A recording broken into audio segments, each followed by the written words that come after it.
गरुड़ पुराण के अनुसार जो मनुष्य यह 7 काम करते हैं, उनके प्राण लेने के लिए स्वयं यमराज पृथ्वी पर आते हैं। जय श्री कृष्णा। राधे राधे। आप सभी का दिन शुभ और मंगलमय हो। माता रानी की कृपा सदा सर्वदा आप सभी पर बनी रहे। मनुष्यों को मृत्यु से पूर्व ही यमराज के साक्षात दर्शन हो जाते हैं। इस विषय में एक प्राचीन पौराणिक कथा कही जाती है, जो आज हम आपको सुनाएंगे। आप सभी इस कथा को ध्यान से जरूर सुनें, क्योंकि साक्षात यमराज ने मनुष्यों के कल्याण के लिए बहुत ही ज्ञानवर्धक और प्रेरणादायक जीवन उपयोगी मूल्यवान बातें बताई हैं, जिन्हें सुनकर आप भी धन्य हो जाएंगे। इस कथा को सुनने मात्र से ही आपके जीवन में महान परिवर्तन होगा। तो आइए बिना देरी किए शुरू करते हैं इस महान कथा को। स्वर्ग लोक में देवराज इंद्र की दिव्य सभा के निकट देवर्षि नारद अपने सामान्य विचरण पर थे। अपनी वीणा को बजाते हुए वे भगवान श्री हरि विष्णु के भजन गुनगुनाते चले जा रहे थे। अचानक उनकी दृष्टि यमलोक की ओर जाने वाले मार्ग पर पड़ी। वहां का दृश्य अत्यंत विलक्षण था। यमराज स्वयं अपने महाबलवान भैंसे पर सवार होकर अपने दंडपाश को धारण किए किसी गहन विचार में आगे बढ़े जा रहे थे। आम तौर पर यमदूतों को ही धरती से प्राणियों की आत्माएं लाने का दायित्व मिलता था, किंतु यहाँ तो स्वयं धर्मराज चल पड़े थे। देवर्षि नारद ने तुरंत अपनी वीणा को थोड़ा विराम दिया और आश्चर्य से सोचने लगे, क्या कोई ऐसा पुण्यात्मा इस धरती पर है जिसे लाने स्वयं यमराज जा रहे हैं, अथवा कोई घोर पापी ऐसा जन्मा है कि जिसे दंडित करने स्वयं धर्मराज को जाना पड़ रहा है। देवर्षि नारद जी की जिज्ञासा बहुत प्रबल थी।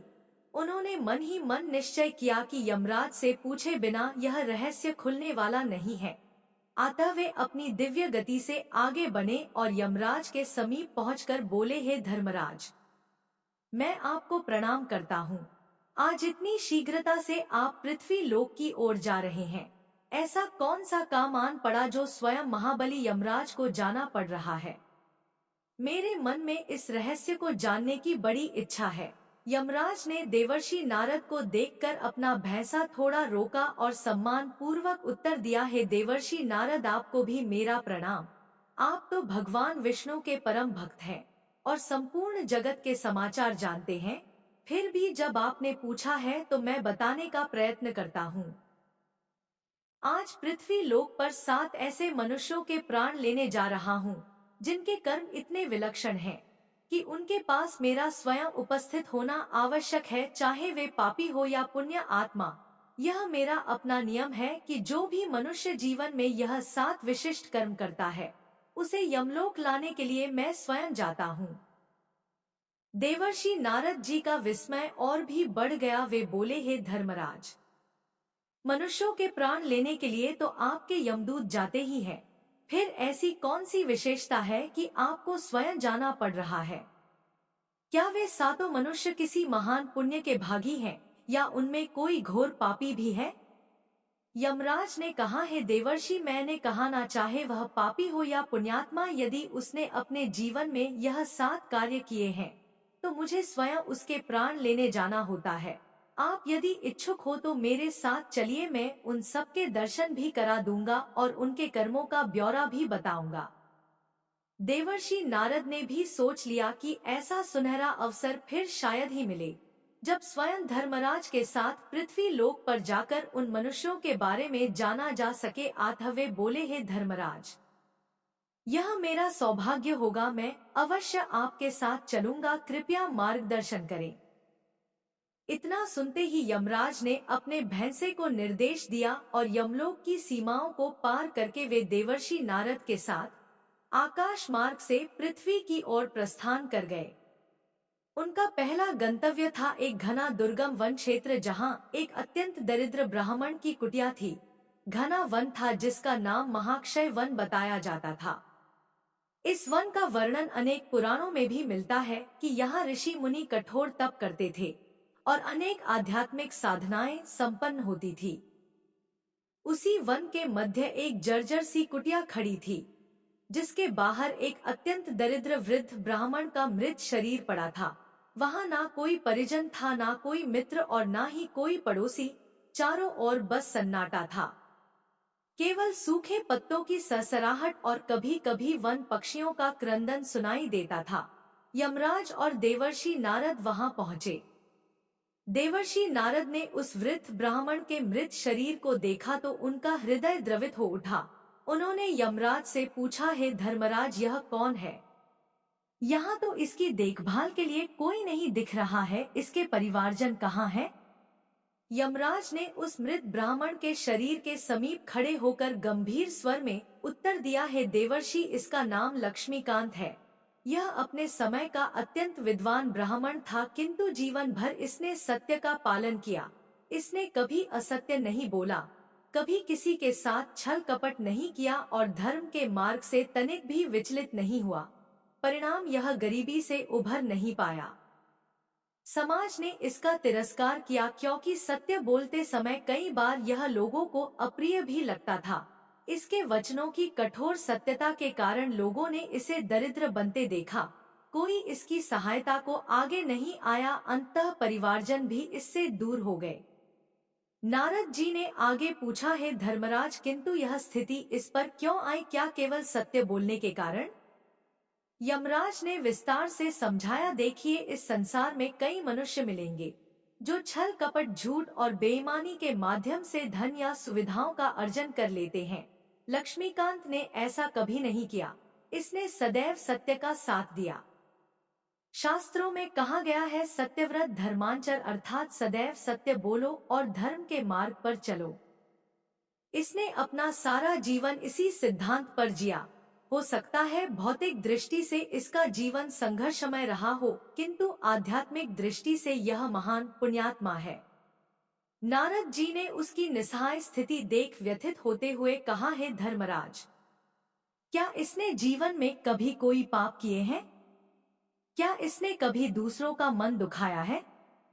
यमराज बोले, यह लक्ष्मीकांत बड़ा ही विनम्र था।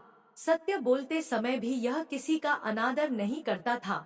अत्यंत विनम्रता पूर्वक अपने विचार रखता था, लेकिन सत्य कटु होता है।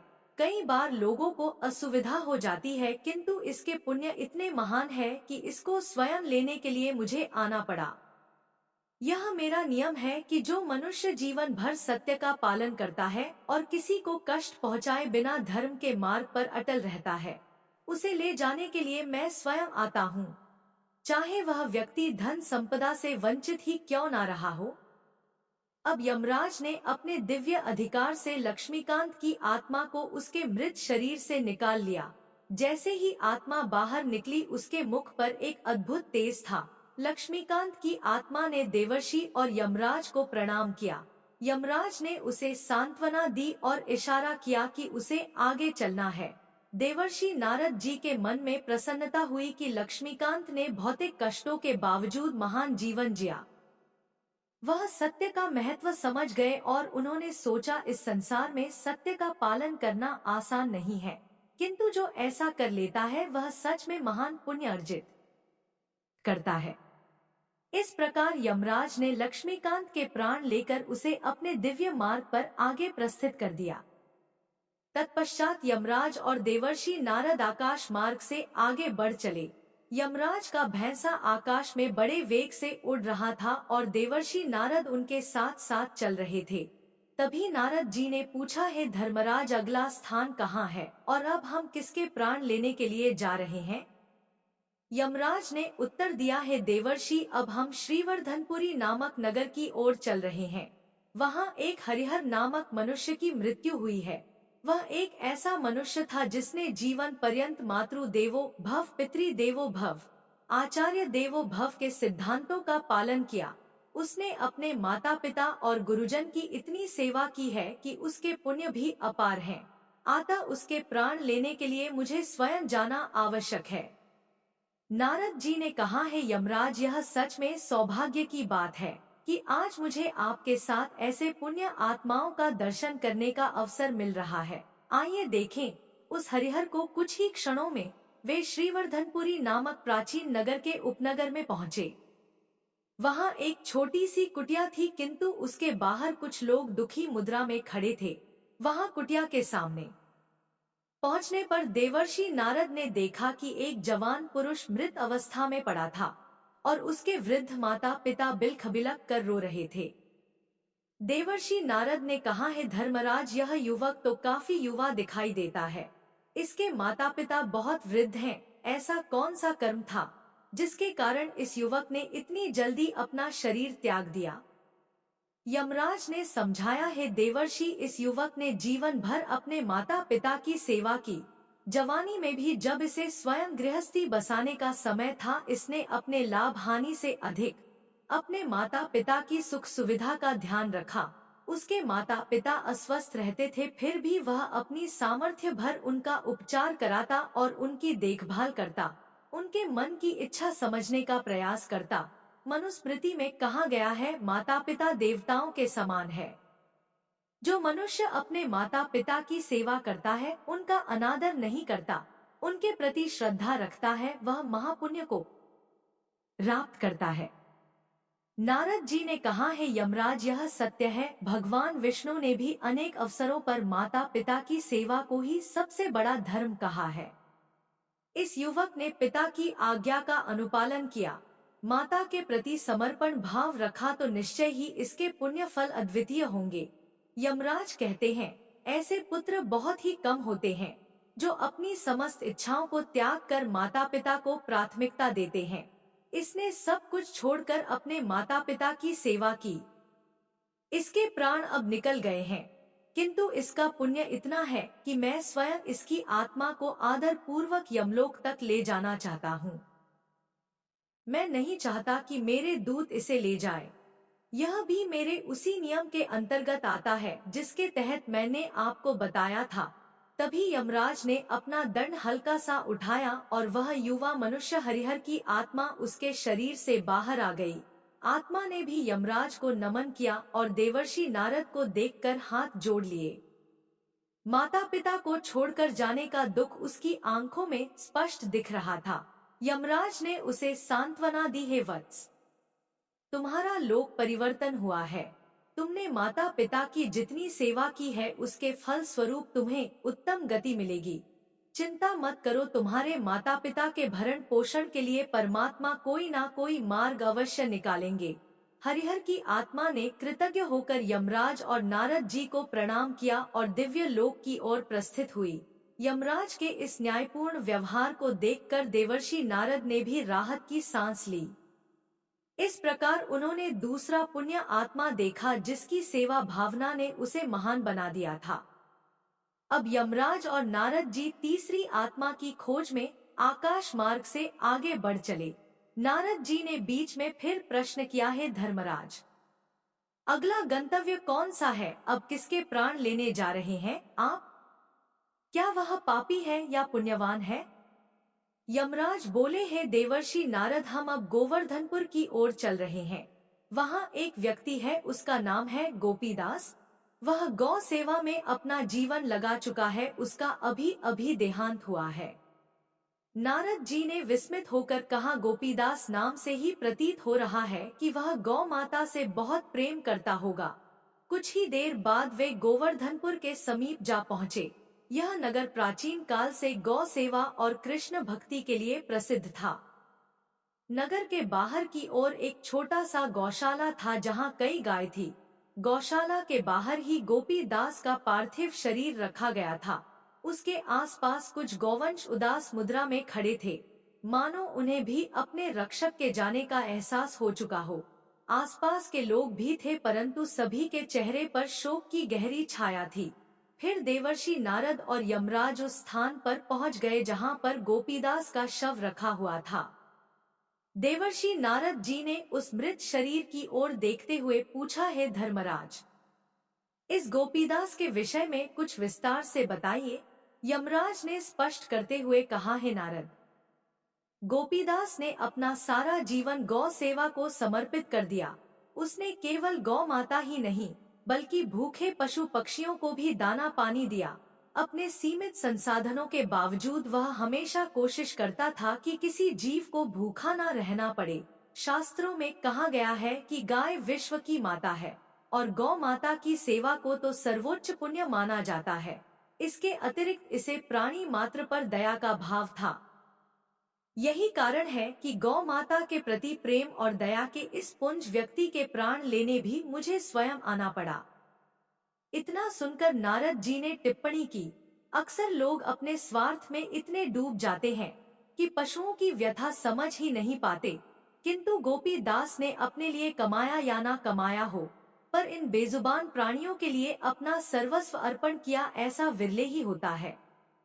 यमराज ने सहमति में अपना सिर हिलाया और तब गोपीदास के पार्थिव शरीर के पास आए।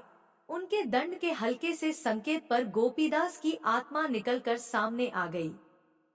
उसके मुख पर एक परम शांति और संतोष का भाव था। जैसे ही उसने यमराज को देखा, उसने हाथ जोड़ लिए और देवर्षि नारद को देखकर भी नमस्कार किया। यमराज बोले, हे गोपीदास, तुमने गौ माता की सेवा कर अपार पुण्य अर्जित किया है। गौ माता में 33 कोटि देवताओं का वास होता है। तुम्हारी करुणा केवल गौ माता तक सीमित नहीं थी, तुमने सभी जीवों पर दया की, अतः तुम्हारी पुण्य राशि बहुत बड़ी है। गोपीदास की आत्मा ने विनम्रता से कहा, हे धर्मराज, मैंने जो भी किया वह मात्र एक सेवा थी। भला पशु पक्षियों के प्रति दया रखना कोई परमार्थ तो नहीं, यह तो हम मनुष्यों का कर्तव्य होना चाहिए।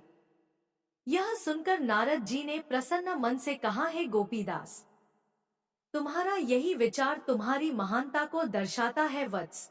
इसके पश्चात गोपीदास की आत्मा ने कृतज्ञ होकर यमराज और नारद जी को प्रणाम किया और दिव्य लोक की ओर प्रस्थित हुई। इसके बाद यमराज और देवर्षि नारद ने फिर अपनी यात्रा आगे बढ़ाई। आकाश मार्ग से चलते चलते दोनों अगले नगर की ओर पहुँचे। इस नगर का नाम था मधुपुरी, जो अपनी भक्ति परंपरा के लिए प्रसिद्ध था। यहाँ अनेक भक्तजन भगवान विष्णु की पूजा तथा तुलसी की सेवा और कीर्तन आदि करते थे। यमराज और नारद जी ने थोड़ी दूरी से ही देखा कि एक घर के आंगन में कुछ स्त्रियां विलाप कर रही थी। घर की दहलीज पर एक दिवंगत स्त्री का पार्थिव शरीर रखा हुआ था। वह लगभग मध्यम आयु की प्रतीत हो रही थी। उसके समीप ही तुलसी का एक हरा भरा पौधा लगा हुआ था, जिसके नीचे दीपक अभी भी जल रहा था। देवर्षि नारद ने पूछा, हे धर्मराज, क्या यही वह स्त्री है जिसके प्राण ले जाने के लिए आप स्वयं जा रहे हैं? यमराज ने पुष्टि की, हाँ देवर्षि नारद, इस स्त्री का नाम पद्मश्री था। यह प्रतिदिन प्रातः स्नान के बाद तुलसी को जल चढ़ाती, उसके समक्ष दीपक प्रज्वलित करती और भगवान विष्णु के नाम का जाप करती थी। तुलसी को वैष्णव परंपरा में अत्यंत पवित्र माना गया है। यह देवी स्वयं धरती पर अवतरित हुई है, जिनके पूजन से मनुष्य को अपार पुण्य की प्राप्ति होती है। तुलसी दल भगवान विष्णु को अत्यंत प्रिय है, अतः पद्मश्री ने अपनी भक्ति और समर्पण के कारण विशिष्ट स्थान पाया है। फिर घर के आंगन में प्रवेश करते ही यमराज और नारद जी ने देखा कि कुछ पड़ोसी स्त्रियां पद्मश्री की देह के पास बैठी थी तथा उसके पति और पुत्रियां भी विलाप कर रहे थे। घर के आंगन में वह तुलसी चौड़ा था जहां पद्मश्री रोज जल चढ़ाया करती थी। वहां एक कलश रखा था जिसमें गंगाजल था और एक छोटा दीपक अभी तक टिमटिमा रहा था। नारद जी ने कौतूहल पूर्वक पूछा, हे धर्मराज, तुलसी की पूजा में ऐसा क्या महत्व है जो आपने स्वयं आने का नियम बना रखा है? यमराज ने विस्तार से समझाया, तुलसी स्वयं लक्ष्मी स्वरूपा है। तुलसी शब्द का अर्थ ही अनूठा, अद्वितीय होता है। पद्म पुराण और अन्य कई ग्रंथों में वर्णन आता है कि तुलसी व्रत, तुलसी पूजन करने वाले मनुष्य के बड़े से बड़े पाप नष्ट हो जाते हैं। भगवान विष्णु के समक्ष यदि तुलसी दल चढ़ाया जाए तो वह अत्यंत प्रसन्न होते हैं। पद्मश्री ने अपने जीवन में यह नियम कभी नहीं तोड़ा। बरसात हो या सर्दी, उसने प्रतिदिन तुलसी को जल दिया, दीप जलाया और भक्ति भाव से स्तुति की। यह भक्ति और सेवा का अद्भुत मेल है। इतना कहकर यमराज ने पद्मश्री के शव के निकट जाकर अपना दंड उठाया, संकेत दिया और उसकी आत्मा शरीर से निकलकर सामने आ गई। वह आत्मा अत्यंत शांत और दिव्य प्रतीत हो रही थी। उसने झुककर यमराज और नारद जी को प्रणाम किया। यमराज ने स्नेहल स्वर में कहा, हे पद्मश्री, तुमने घर गृहस्थी के दायित्व निभाते हुए भी जिस समर्पण भाव से तुलसी पूजन किया है वह अनुकरणीय है। धर्म के मार्ग पर चलते हुए गृहस्थ धर्म का पालन करते हुए भी परमात्मा की भक्ति संभव है। तुमने यही संदेश दिया है। पद्मश्री की आत्मा ने उत्तर दिया, हे धर्मराज, यह सब तो भगवान की कृपा है। मैंने केवल अपने मन और विश्वास का पालन किया। मुझे नहीं पता था कि इसके ऐसे दिव्य फल भी मिलेंगे। इसके उपरांत पद्मश्री की आत्मा भी यमलोक जाने हेतु तैयार हो गई। पीछे उसका परिवार विलाप करता रहा था, परंतु यमराज ने बिना विलंब किए आगे प्रस्थान करने का निश्चय किया। देवर्षि नारद भी साथ थे। वे सोच रहे थे, इस संसार में भक्ति और श्रद्धा के कितने ही रूप हैं, किंतु सत्य सेवा, गौ सेवा और अब तुलसी पूजन हर एक कार्य व्यक्ति को दिव्य बना देता है। यमराज का भैंसा अब उन्हें मध्य देश के एक प्राचीन नगर इंदुपुर की ओर ले जा रहा था। यह नगर चंद्रवंश के किसी प्राचीन राजा के नाम पर बसा बताया जाता था। वहां एक वृद्ध स्त्री का देहांत हुआ था जिसका नाम सुनंदा देवी था। वह एक दिनहीन अवस्था में रहती थी, किंतु उसकी भक्ति और उपासना बहुत ऊंचे स्तर की थी। यमराज ने संकेत दिया कि अब अगला गंतव्य वही है। नारद जी ने मार्ग में ही पूछ लिया, हे धर्मराज, यह सुनंदा देवी कौन है? इसने ऐसा कौन सा पुण्य किया है जो आप स्वयं इसे भी लेने जा रहे हैं? यमराज ने कहा, हे देवर्षि नारद, इस स्त्री ने अपने जीवन में एकादशी का व्रत पूरी निष्ठा से किया है। देवर्षि ने कहा, हे धर्मराज, आपने बताया कि इस स्त्री ने जीवन भर एकादशी का व्रत किया। क्या एकादशी व्रत का इतना बड़ा महत्व है? यमराज ने कहना आरंभ किया, हे देवर्षि, एकादशी का व्रत भगवान विष्णु को अत्यंत प्रिय है। एकादशी स्वयं हरि का दिन माना जाता है। श्री विष्णु पुराण, पद्म पुराण आदि में एकादशी व्रत की महिमा का विस्तार से वर्णन है। मनुष्य यदि श्रद्धा एवं नियम पूर्वक एकादशी का व्रत करे तो उसके अनेक जन्मों के पाप कट जाते हैं और उसे भगवान विष्णु की कृपा प्राप्त होती है। सुनंदा देवी ने युवावस्था से लेकर अपने अंतिम समय तक एकादशी व्रत कभी नहीं छोड़ा। चाहे मौसम कैसा भी हो, चाहे धन की व्यवस्था हो या न हो। बात करते करते वे इंदुपुर पहुंच गए। शहर के एक कोने में एक पुराना मकान था जहां सुनंदा देवी का पार्थिव शरीर रखा हुआ था। वहां कुछ पड़ोसी स्त्रियां और दो चार परिचित लोग एकत्र थे। सुनंदा देवी के अपने रिश्तेदार शायद इधर उधर बिखरे हुए थे। अधिकतर बाहर के नगरों में थे। अतः अंतिम समय में कोई साथ नहीं था। फिर नारद जी और यमराज उस स्थान पर उपस्थित हुए जहां पर सुनंदा देवी का शव रखा हुआ था। नारद जी ने उस दिवंगत वृद्धा को देखकर अपनी वीणा को धीमे से बजाते हुए प्रश्न किया, हे धर्मराज, क्या इस वृद्धा का सारा जीवन इसी इंदुपुर नगर में बीता? यमराज ने बताया, हाँ, सुनंदा देवी यहीं पली बढ़ी। इनके पति का देहांत बहुत पहले हो चुका था। उसके बाद इन्होंने अपना अधिकांश समय भक्ति और व्रत उपवास में लगाया। विशेषकर एकादशी के दिन वे सूर्योदय से पहले ही उठती, स्नान करती, मंदिर जाकर भगवान विष्णु के समक्ष दीप प्रज्वलित करती और दिन भर व्रत रखती। रात्रि को एकादशी की कथा या भजन सुनती। प्रायः निर्जल या फलाहार व्रत करती थी। जो मनुष्य नियम पूर्वक एकादशी करता है उसे भवसागर पार करने में सुगमता मिलती है। वह अपने पापों से मुक्त होता है और अपने चित्त को शुद्ध करता है। फिर यमराज ने दंड उठाकर इशारा किया और उनकी आत्मा शरीर से निकलकर सामने आ गई। उन्होंने दोनों हाथ जोड़कर यमराज और देवर्षि नारद को प्रणाम किया। आत्मा के मुख पर भक्ति का अद्भुत तेज था। यमराज बोले, हे सुनंदा देवी, तुमने जीवन भर एकादशी का व्रत कर जो भक्ति की है वह अद्वितीय है। तुम्हें अपने पुण्यों का श्रेष्ठ फल प्राप्त होगा। मैं तुम्हें स्वयं विदा देने आया हूँ। इस प्रकार सुनंदा देवी की आत्मा भी दिव्य गति को प्राप्त हुई। यमराज ने देखा कि नारद जी के मन में इस एकादशी व्रत के प्रति गहरी श्रद्धा पैदा हो रही है। नारद जी मन में सोच रहे थे, भगवान की भक्ति किसी को भी कितना दिव्य बना सकती है।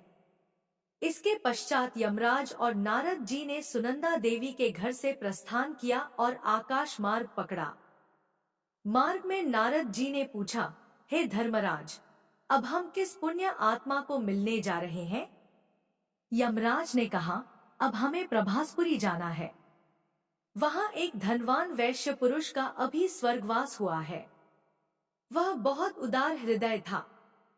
अतिथियों की सेवा, अन्नदान, जलदान इत्यादि करता था। उसका नाम है उद्धव सेन। देवर्षि नारद ने जिज्ञासा व्यक्त की, आपने कहा था कि चाहे पापी हो या पुण्यात्मा, जिनके कर्म विशिष्ट हो, उन्हें लेने आप स्वयं आते हैं। अभी तक हमने उन सबको पुण्यात्मा रूप में ही देखा है, कहीं कोई पापी नहीं मिला। यमराज ने मुस्कुराते हुए कहा, अभी आगे चलकर सब ज्ञात होगा देवर्षि। पर फिलहाल तो उद्धवसेन भी एक पुण्य आत्मा है। अतिथि देवो भव और अन्नदानम परम दानम, इन दोनों सिद्धांतों का उसने जीवन भर पालन किया। यही कारण है कि उसके पुण्य भी प्रचुर मात्रा में है। दोनों थोड़ी देर में प्रभासपुरी पहुंच गए। वहां उद्धवसेन का विशाल भवन था, जिसके बाहर एकत्रित लोग शोकमग्न खड़े थे। भवन के बाहर उद्धवसेन का पार्थिव शरीर एक दिव्य शया पर रखा गया था। परिवार के लोग रो रहे थे। नारद जी और यमराज वहां पहुंचे।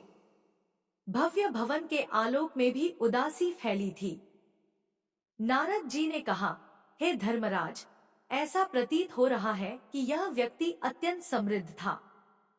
यमराज ने पुष्टि की, हाँ, यह अपने नगर का सबसे धनी वैश्य था, परंतु इसने कभी धन का दुरुपयोग नहीं किया। यह सदैव अन्नदान, वस्त्र दान, जलदान, गौदान आदि पुण्य कर्मों में लगा रहता था।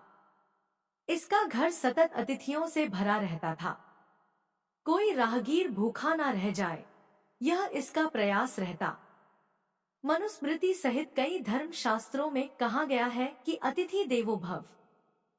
किसी भूखे को भोजन कराना सबसे बड़ा परोपकार है। इसी को अन्नदानम परम दानम कहा गया है। नारद जी ने सराहना की, निश्चित ही बड़ा पुण्यवान होगा यह उद्धवसेन।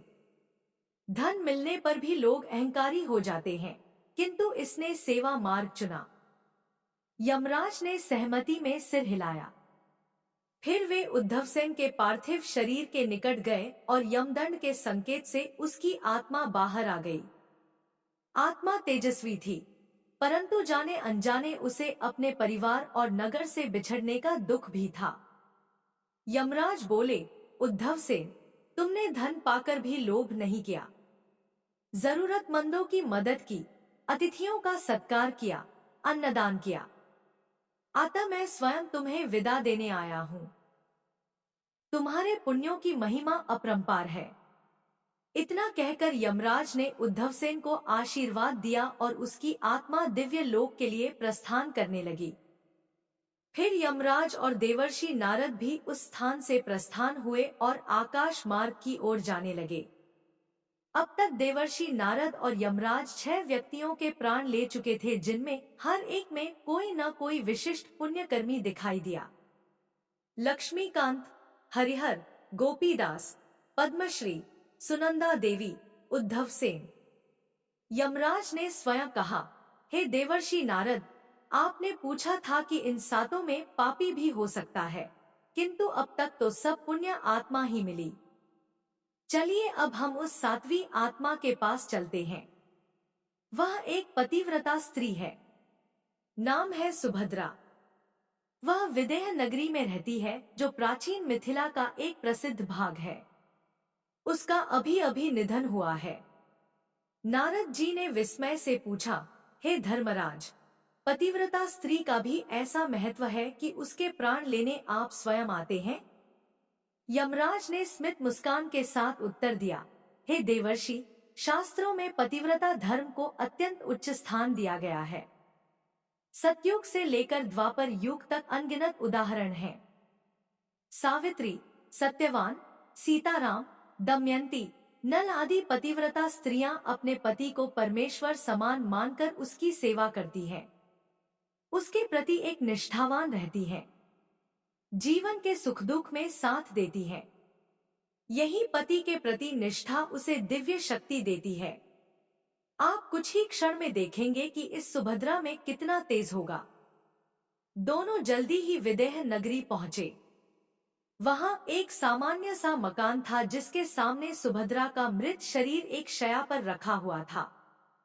पास में उसका पति बैठा हुआ विलाप कर रहा था। परिवार के अन्य लोग भी अपनी अपनी भावनाओं में रो रहे थे।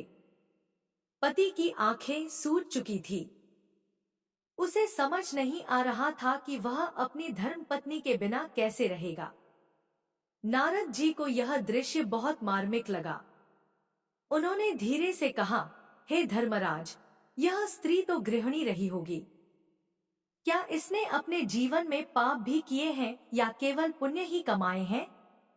यमराज ने उत्तर दिया, हे नारद जी, इस स्त्री ने अपने जीवन में अनेक पाप किए।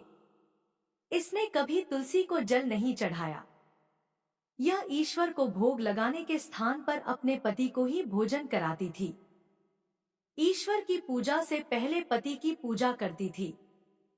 किंतु हे देवर्षि नारद, पतिव्रता धर्म अपने आप में महान व्रत है। यदि कोई स्त्री हृदय से अपने पति की सेवा करे, उसे परमात्मा का अंश माने, अपनी इंद्रियों को वश में रखते हुए उसका सुख दुख बांटे, तो वह अलौकिक पुण्य की अधिकारी होती है। सुभद्रा ने अपने पति की आज्ञा का पालन किया, सदा उसका सम्मान किया, कभी कोई शिकायत नहीं की। चाहे गृहस्थी में कितना भी कष्ट क्यों न आया हो, उसकी निष्ठा अटूट रही। इसीलिए उसने जितने भी पाप किए, वे सभी इसके पतिव्रता धर्म के आगे नष्ट हो गए। इतना कहकर यमराज ने सुभद्रा के शरीर के निकट आकर अपना दंड उठाया। उस क्षण से सुभद्रा की आत्मा बाहर निकली और उसके मुख पर अद्भुत तेज एवं शांति का मिश्रण था। उसने हाथ जोड़कर यमराज और नारद जी को प्रणाम किया। उसके पास खड़ा पति उसकी देह के समीप ही रोता रहा, जिसे इन दिव्य प्रतिज्ञाओं का बोध नहीं था। यमराज बोले, हे सुभद्रा, तुम्हारी पतिव्रता निष्ठा अतुलनीय है। शास्त्रों में कहा गया है कि पतिव्रता स्त्री लोक परलोक दोनों को सुशोभित करती है। तुम्हें भी तुम्हारे पुण्य के अनुरूप परम गति मिलेगी। इस प्रकार सुभद्रा की आत्मा भी दिव्य मार्ग की ओर प्रस्थान कर गई। उसके पति को नश्वर संसार में उसके बिना जीवन जीना था, परंतु पतिव्रता धर्म की इस महानता को स्वयं यमराज ने मान्य किया। अब सातों व्यक्तियों लक्ष्मीकांत, हरिहर, गोपीदास, पद्मश्री, उद्धव सेन, सुनंदा देवी और सुभद्रा के प्राण लेकर यमराज ने अपना दायित्व पूर्ण किया। सातों आत्माएं अपनी अपनी पुण्य या नियत गति की ओर चली गईं। यमराज ने देवर्षि नारद की ओर देखा और कहा, हे देवर्षि नारद, आपके मन में जो जिज्ञासा थी, वह पूर्ण हुई या नहीं? नारद जी ने उत्तर दिया, हे धर्मराज, मैंने आज बड़े गुण रहस्य देखे। आप प्रायः यमदूतों को भेजते हैं, किंतु आज आपने स्वयं इन 7 मनुष्यों के प्राण लिए। अब मैं समझ पाया हूँ कि ये 7 कर्म कितने महान हैं। सत्य का पालन, माता पिता, गुरु की सेवा, गौ सेवा और प्राणी मात्र पर दया, तुलसी की पूजा, भक्ति, एकादशी व्रत का पालन, अतिथि सेवा एवं अन्नदान और पतिव्रता धर्म। यह सच में बहुत ही विलक्षण नियम है जो आपने बनाया है। यमराज ने कहा, हाँ देवर्षि, ये सातों कर्म मनुष्य को पवित्रता, सेवा और धर्म की भावना से जोड़ते हैं। अब प्रश्न उठता है कि क्या केवल यही 7 कर्म हैं जो मनुष्य को महान बनाते हैं? उत्तर यह है कि धर्म के और भी कई रूप हैं। किंतु ये 7 ऐसे प्रमुख कर्म हैं जिनका करने वाला मनुष्य निसंदेह दिव्य पुण्य का अधिकारी बनता है। मेरी व्यवस्था में चाहे कोई कितना भी बड़ा पापी क्यों न हो, यदि उसने सच्चे हृदय से इनमें से किसी एक कर्म को भी सिद्धता से कर लिया, तो उसे मेरे द्वारा विशेष सम्मान मिलता है। और यदि किसी ने जीवन भर इन 7 की साधना की हो, तो मैं स्वयं उसे लेने आता हूँ। नारद जी ने हाथ जोड़कर कहा, हे धर्मराज, आपकी न्यायप्रियता एवं नियमावली अद्वितीय है। आज आपने मेरा हृदय प्रसन्न कर दिया। मैं इस ज्ञान को अवश्य ही लोक कल्याण के लिए बांटना चाहूंगा, जिससे अधिकाधिक लोग सत्य, सेवा, दया, भक्ति एवं धर्म के मार्ग पर अग्रसर हो। यमराज ने आशीर्वचन दिया, जरूर देवर्षि। आप स्वयं नारद हैं, जो संपूर्ण त्रिलोक में विचरण करते हैं और हरि भक्ति का प्रचार करते हैं।